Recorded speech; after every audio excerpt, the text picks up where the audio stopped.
كثيرا.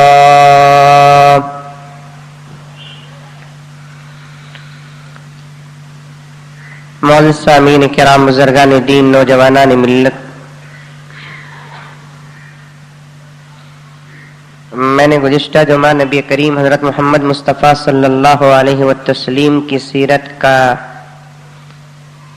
ایک چھوٹا سا نمونہ آپ کے سامنے پیش کیا.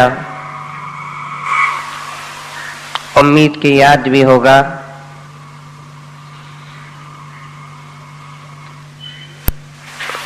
میں نے گزشتہ جمعہ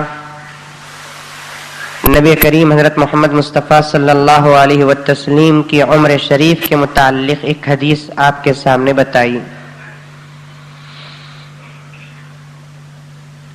آپ نے سنا بھی ہے اور آپ جانتے بھی ہیں کہ اللہ تبارک و تعالی نے سب سے پہلے نبی کریم صلی اللہ علیہ وسلم کو پیدا فرمایا. دنیا میں جب بھیجنے کا مسئلہ تھا تو اللہ تعالیٰ نے حضور اکرم صلی اللہ علیہ وسلم کو نبیوں میں سب سے آخری بھیجا. اسی لیے اللہ کے رسول صلی اللہ علیہ وسلم کو خاتم النبیین کہا جاتا ہے، خاتم الرسل کہا جاتا ہے. آپ کے بعد نہ دنیا میں کوئی نبی، آپ کے بعد دنیا میں نہ کوئی رسول. قرآن نے صاف فرما دیا، ما کان محمد ابا احد من رجالکم ولکن رسول اللہ وخاتم النبیین.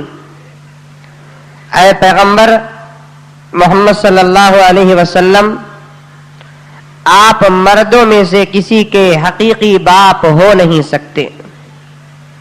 اللہ تعالیٰ نے پیغمبر علیہ السلام کو 3 بیٹے عطا فرمائے. بیٹیاں اللہ کے رسول کو 4 تھی اور بیٹے اللہ کے رسول کو 3 تھے. ایک بیٹے کا نام محمد قاسم اور ایک بیٹے کا نام محمد ابراہیم اور ایک بیٹے کا نام محمد عبداللہ رضی اللہ تعالی عنہم اجمعین. 3 کے 3 بیٹے بھی اللہ کے رسول صلی اللہ علیہ وسلم کے بچپن ہی میں انتقال ہو گئے. تو اس لیے پورے مکے کے مشرکین کہنے لگے کہ اے پیغمبر، اے محمد، آپ اپنے آپ کو نبی کہتے ہیں، پیغمبر کہتے ہیں، اگر تم سچی واقعی طور پر اللہ کے رسول اور اس کے پیغمبر ہوتے تو اپنے بیٹوں کو بچا لیتے، مرنے نہیں دیتے. آپ کے ہاتھ میں موسیٰ کی طرح معجزہ ہوتا یا عیسیٰ کی طرح معجزہ ہوتا، آپ اپنے بیٹوں کو مرنے نہیں دیتے. یہ کیسے تم پیغمبر ہو کہ تمہاری بیٹیاں زندہ اور تمہارے بیٹے دنیا سے چلے گئے؟ یہ بات سن کر اللہ کے رسول صلی اللہ علیہ وسلم کو بڑی تکلیف ہوئی اور مشرکین مکہ کے ساتھ قیامت تک آنے والے تمام مسلمانوں کو اللہ کے رسول صلی اللہ علیہ وسلم نے خاموش رہ کر یہ بتا دیا کہ اللہ کی قدرت کے سامنے ولیوں کی ولایت تو دور کی بات، پیغمبر کا معجزہ بھی کچھ کر نہیں سکتا. یہ اللہ کی قدرت ہے اور اللہ کی قدرت کا مقابلہ دنیا کی کوئی شے کر ہی نہیں سکتی. اور جہاں تک موت اور حیات کا مسئلہ ہے، اس میں اللہ کے علاوہ کوئی ذات پارٹنر ہے نہیں. الذی خلق الموت والحیات لیبلوکم ایکم احسن عملا. یہ موت کو، یہ حیات کو، یہ زندگی کو اللہ تبارک و تعالی نے بنایا ہے اور پیدا کیا ہے. اس کے پیدا کرنے پر اللہ کے ساتھ نہ کوئی شریک ہے اور وہ جسے چاہتا ہے اسے دنیا کے اندر رکھتا ہے اور جسے چاہتا ہے دنیا سے اٹھا لیتا ہے.